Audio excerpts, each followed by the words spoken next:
அன்பு நேயர்களுக்கு வணக்கம். லக்ஷருத்ரன் சேனலுக்கு உங்களை அன்புடன் வரவேற்கிறேன்.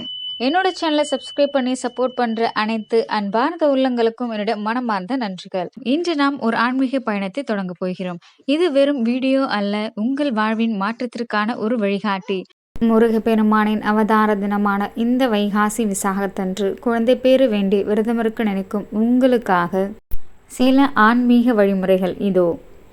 வைகாசி விசாகம் என்பது முருகப்பெருமான் அன்னை பராசக்தியால் ஒருங்கிணைக்கப்பட்டு கந்தனாக உருவெடுத்த நாள். எனவே மழலை வரம் வேண்டுபவர்களுக்கு இந்த நாள் மிக உன்னதமான வாய்ப்பாகும். தமிழ் கடவுள் முருகப்பெருமான் அவதரித்த வைகாசி விசாகம் 2026ஆம் ஆண்டு மே மாதம் 30ஆம் தேதி இந்த திருநாள் வருகிறது. நீண்ட நாட்களாக குழந்தை வரம் வேண்டி தவம் இருப்பவர்களுக்கு வைகாசி விசாகம் விரதம் இருந்தால் அழகான மற்றும் அறிவார்ந்த குழந்தை பிறக்கும் என்பது நம்பிக்கை. முருகன் அவதரித்த நாள் என்பதால் இந்த நாள் குழந்தை பேற்றுக்கு விசேஷமானது. இந்த நாளை தவறவிடாதீர்கள். முருக அவதார வரலாறு. தரகாசுரன் என்ற அசுரனின் கொடுமையால் தேவர்கள் தவித்த போது சிவபெருமான் தனது நெற்றிக் கண்ணிலிருந்து 6 தீப்பிழம்புகளை உருவாக்கினார். அந்த ஜோதிகள் வாயு பகவான் மற்றும் அக்னி தேவனால சரவண பொய்கைக்கு கொண்டு செல்லப்பட்டன. அங்கு அவை 6 குழந்தைகளாக மாறின. கார்த்திகை பெண்கள் அந்த 6 குழந்தைகளையும் வளர்த்தார்கள். பின்னர் பார்வதி தேவி அவர்களை அணைக்கும் போது 6 உருவங்களும் இணைந்து 6 முகனாக மாறியது. இதுவே வைகாசி விசாகத்தின் பின்னணியில் உள்ள கதை. ஏன் வைகாசி விசாகம் குழந்தை வரத்திற்கு சிறப்பு? முருகனின் பிறப்பு ஒரு அதிசயம். முருகன் பிறக்கும்போது அன்னை பார்வதியின் கருவில் உருவாகவில்லை. ஈசனின் நெற்றிக்கண் ஜோதியிலிருந்து உருவானவர். அன்னை பராசக்தி சரவண பொய்கையில் இருந்த 6 குழந்தைகளையும் ஒன்றாக அணைத்த போதுதான் அவர் கந்தனாக வடிவெடுத்தார். அதாவது பிரிந்திருந்த அம்சங்கள் இணைந்த நாள் இது. ஜோதிட ரீதியாக விசாகம் நட்சத்திரத்திற்கு அதிபதி குரு பகவான். குரு புத்திர காரகன், குழந்தை பாக்கியத்தை தருபவர். செவ்வாய் சக்தி தருபவர்.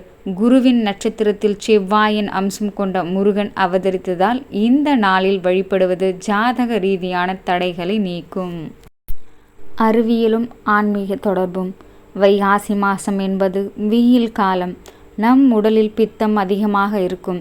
விரதம் இருப்பதன் மூலம் உடல் குளிர்ச்சியடைகிறது. மனம் அமைதியாகும்போது ஹார்மோன்கள் சீராகி கரு தரிப்பதற்கான வாய்ப்புகள் கூடும் என்று நவீன அறிவியலும் கூறுகிறது. அதனால் மன அழுத்தமின்றி முருகனை தியானியுங்கள். வைகாசி விசாக விரத முறைகள். இந்த விரதம் என்பது உடலையும் மனதையும் தூய்மைப்படுத்தி முருகப்பெருமானின் அருளை முழுமையாக பெறுவதற்கான ஒரு பயிற்சியாகும். வைகாசி விசாகத்தன்று அதிகாலை பிரம்ம முகூர்த்தத்தில் காலை 4:30 மணி 6 மணிக்குள் எழுந்து நீராட வேண்டும். புனித நதிகளில் நீராடுவது சிறப்பு. இல்லையெனில் வீட்டிலேயே கங்கை போன்ற புண்ணிய தீர்த்தங்களை நினைத்து நீராடலாம். பூஜை அறை அலங்காரம். முருகனின் திருவுருவ படத்திற்கு அல்லது சிலைக்கு மணமிக்க மலர்களால், முக்கியமாக செவ்வரளி அல்லது முல்லை அலங்காரம் செய்ய வேண்டும். 6 முகங்களை குறிக்கும் வகையில் 6 நெய்தீபங்கள் ஏற்றுவது மிகவும் விசேஷமானது.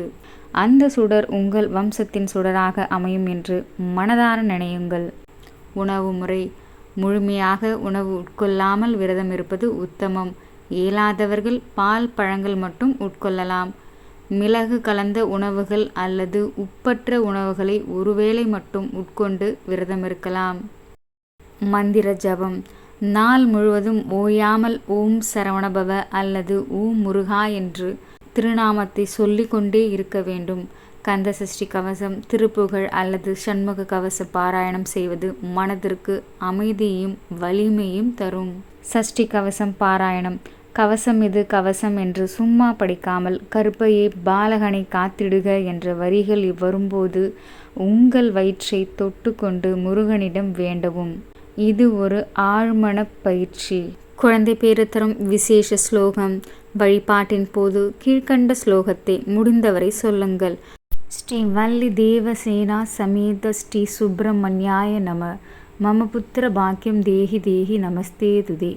இதன் பொருள், வள்ளி தெய்வானி சமேத சுப்பிரமணியரே, எனக்கு புத்திர பாக்கியத்தை அருள வேண்டும் என்று உங்களை வணங்குகிறேன் என்பதே இதன் பொருள். நெய்வேதனமும் தானமும். முருகனுக்கு உகந்த தினை மாவு அல்லது சர்க்கரை பொங்கல் செய்து படைக்கவும். முக்கியமான தானம் வைகாசி விசாகத்தன்று குழந்தை பேர் வேண்டுபவர்கள் ஆதரவற்ற ஏழை குழந்தைகளுக்கு பால் அல்லது அன்னதானம் செய்ய வேண்டும். ஒரு குழந்தையின் பசியை தீர்க்கும் போது உங்கள் வயிற்று பசியை தீர்க்க அதாவது கரு உருவாக முருகன் அருள் செய்வான். முடிந்தால் வசதி குறைந்த தம்பதியினரின் குழந்தைகளுக்கு பள்ளி சீருடை அல்லது புத்தகங்களை வாங்கி தாருங்கள். இது மிகச்சிறந்த புண்ணியம். வைகாசி விசாக விரதத்தை எவ்வளவு பக்தியோடு தொடர்கிறோமோ அவ்வளவு முக்கியத்துவம் வாய்ந்தது அதை நிறைவு செய்யும் முறை ஆகும். இந்த விரதத்தை முறையாக எப்படி முடிக்க வேண்டும் என்பதற்கான வழிமுறைகள் இதோ. மாலை நேர வழிபாடு, கோவில் தரிசனம். வைகாசி விசாகத்தன்று மாலையில் அருகிலுள்ள முருகன் கோவிலுக்கு சென்று தரிசனம் செய்வது சிறப்பு. தீப வழிபாடு. கோவிலுக்கு செல்ல இயலாதவர்கள் வீட்டிலேயே மாலை 6 மணிக்கு மேல் பூஜை அறையில் மீண்டும் விளக்கேற்றி முருகனுக்கு கற்பூர ஆரத்தி காட்டி வழிபட வேண்டும். நிவேதனம் மற்றும் பலகாரங்கள். விரதத்தை முடிப்பதற்கு முன்னால் முருகப்பெருமானுக்கு உகந்த சர்க்கரை பொங்கல், தினைமாவு அல்லது பால் பாயாசம் இதில் ஏதேனும் ஒன்றை நிவேதனமாக படைக்க வேண்டும். கோடைக்காலம் என்பதால் குளிர்ந்த நீர் பானகம் அல்லது நீர்மோர் படைப்பதும் விசேஷமானது. பூஜை மற்றும் தீபாராதனை முடிந்த பிறகு சுவாமிக்கு தம்பதியராகவோ அல்லது தனித்தோ நமஸ்காரம் செய்து உங்கள் வேண்டுதல்களை, குறிப்பாக மழலை வரம் அல்லது கல்வி மேன்மை மனதார கூறவும். அதன்பின் முருகனுக்கு படைக்கப்பட்ட பால், பழம் அல்லது பிரசாதத்தை முதலில் உட்கொண்டு விரதத்தை நிறைவு செய்ய வேண்டும். அடுத்த நாள் காலை.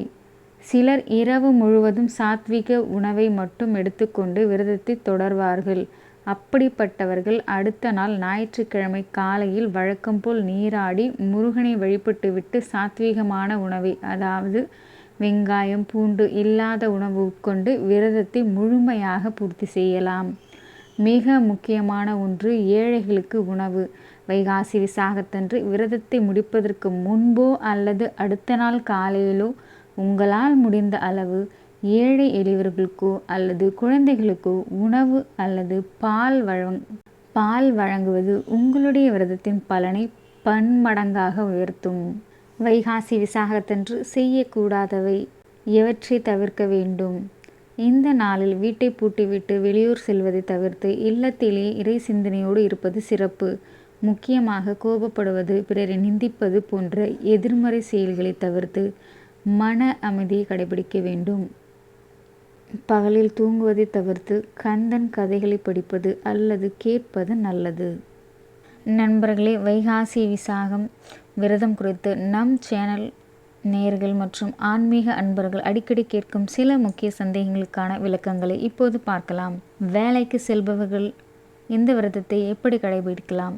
இன்றைய பரபரப்பான வாழ்க்கை சூழலில் நாள் முழுவதும் முழு உபவாசமாக இருப்பது அனைவருக்கும் சாத்தியமில்லாமல் இருக்கலாம்.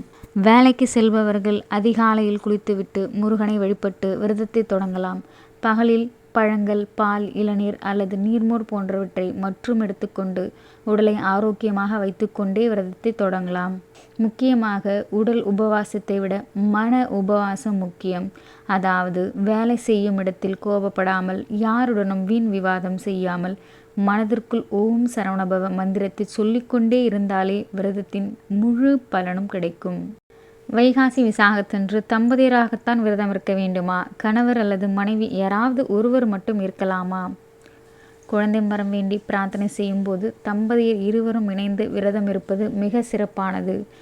ஏனெனில் கணவன் மற்றும் மனைவி இருவரின் நேர்மறை ஆற்றலும், அதாவது பாசிட்டிவ் எனர்ஜி ஹார்மோன் சமநிலையும் ஒரே நேர்கோட்டில் இணையும் போது வேண்டுதல் விரைவில் பலிக்கும் என்பது ஆன்மீக மற்றும் அறிவியல் உண்மை. ஒருவேளை கணவருக்கு வேலைபளு காரணமாக இருக்க முடியாவிட்டால் மனைவி மட்டும் தாராளமாக விரதம் இருக்கலாம். மனைவியின் ஆத்மார்த்தமான பிரார்த்தனை கணவரையும் சேர்த்து காக்கும். பூஜை செய்யும் போது 6 நெய் தீபங்கள் ஏற்ற வேண்டுமா?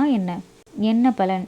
ஆம், வைகாசி விசாகத்தன்று வீட்டில் மாலை நேரத்தில் 6 நெய் தீபங்கள் ஏற்றுவது மிக விசேஷம்.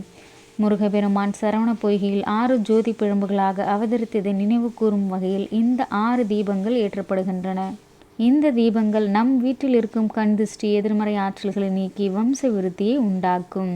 தீட்டு அல்லது மாதவிடாய் சமயத்தில் இந்த வைகாசி விசாகம் வந்தால் என்ன செய்வது? பெண்களுக்கு இது இயற்கையான ஒன்று என்பதால் மன வருத்தம் கொள்ள தேவையில்லை. நீங்கள் உடல் ரீதியாக பூஜைகள் செய்யவோ விளக்கேற்றவோ கூடாது. ஆனால் மனதால் முருகனை வழிபட எந்த தடையும் இல்லை. உங்கள் மொபைலில் கந்த சஷ்டி கவசத்தையோ அல்லது முருகனின் பாடல்களையோ ஒலிக்கவிட்டு அமைதியாக கேட்கலாம். முருகா, என் சூழ்நிலை உனக்கு தெரியும், என் மனதையே உனக்கு கோவிலாக்கிறேன் என்று சரணாகதி அடைந்தால் நீங்கள் நேரடியாக பூஜை செய்வதை விட அதிகமான பலனை முருகன் உங்களுக்கு தருவார். இந்த கேள்வி பதில்கள் உங்களுக்கு பயனுள்ளதாக இருந்திருக்கும் என்று நம்புகிறேன். இதுபோல உங்களுக்கு வேறு ஏதேனும் சந்தேகங்கள் இருந்தால் தாராளமாக கீழே கமெண்ட் பகுதியில் கேளுங்கள், நான் பதிலளிக்கிறேன். நண்பர்களே, இதுவரை வைகாசி விசாகத்தின் சிறப்புகளையும் வழிபாட்டு முறைகளையும் பார்த்தோம். வீடியோவின் நிறைவு பகுதிக்கு வந்துவிட்டோம். ஆனால் இதுதான் மிக முக்கியமான பகுதி. பல தம்பதியினர் என்னிடம் கேட்கும் ஒரு கேள்வி, நாங்கள் எல்லா கோவிலுக்கும் போய்விட்டோம், எல்லா விரதமும் இருந்து விட்டோம், இன்னும் எங்களுக்கு ஏன் குழந்தை பாக்கியம் தள்ளி போகிறது என்பதுதான். அவர்களுக்காக நான் சொல்ல விரும்புவது ஒன்றுதான். முருகன் காலதாமதம் செய்கிறான் என்றால் அவன் உங்களுக்கு ஏதோ ஒரு சிறந்ததை தரப்போகிறான் என்று அர்த்தம். வைகாசி விசாகம் என்பது ஞானம் பிறந்த நாள். அறிவுபூர்வமான ஆரோக்கியமான குழந்தை உங்களுக்கு பிறக்க வேண்டும் என்பதற்காகத்தான் இந்த சிறிய காத்திருப்பு. இந்த மே 30 சனிக்கிழமை அன்று நீங்கள் செய்ய வேண்டியதெல்லாம் ஒன்றே ஒன்றுதான், சரணாகதி. முருகா, உன்னை போல ஒரு அழகான அறிவான குழந்தையை என் மடியில் நீதான் தர வேண்டும் என்று முழு நம்பிக்கையுடன் அவனிடம் ஒப்படைத்து விடுங்கள். மனதை அமைதியாக வைத்து கொள்ளுங்கள். தேவையற்ற மன அழுத்தம் வேண்டாம். நீங்கள் எவ்வளவுக்கு எவ்வளவு மகிழ்ச்சியாகவும் நம்பிக்கையுடனும் இருக்கிறீர்களோ அவ்வளவு சீக்கிரம் உங்கள் வேண்டுதல் பலிக்கும். இந்த வைகாசி விசாக திருநாளில் மழை வரம் வேண்டி தவம் இருக்கும் ஒவ்வொரு தம்பதியினருக்கும் அந்த ஆறுமுக பெருமான் அருள் புரிய வேண்டும் என்று நானும் மனதார பிரார்த்தனை செய்கிறேன். உங்களுக்கு தெரிந்த குழந்தைக்காக காத்திருக்கும் நண்பர்கள் அல்லது உறவினர்களுக்கு இந்த வீடியோவை பகிருங்கள். உங்கள் ஒரு பகிர்வு அவர்களுக்கு ஒரு பெரிய நம்பிக்கையை தரக்கூடும். அடுத்த வைகாசி விசாகத்திற்குள் உங்கள் வீட்டில் தொட்டில் கட்டும் செய்தியை நீங்கள் என்னிடம் கமெண்டில் சொல்ல வேண்டும். அதுதான் எனக்கு கிடைக்கும் மிகப்பெரிய வெற்றி. இந்த வீடியோ உங்களுக்கு பிடித்திருந்தால் லைக் செய்யுங்கள். நமது சேனலை சப்ஸ்கிரைப் செய்ய மறக்காதீர்கள். மீண்டும் ஒரு நல்ல பதிவில் உங்களை சந்திக்கிறேன். அதுவரை வெற்றிவேல் முருகனுக்கு அரோகரா. நம்பிக்கையுடன் வேண்டுங்கள், நல்லதே நடக்கும்.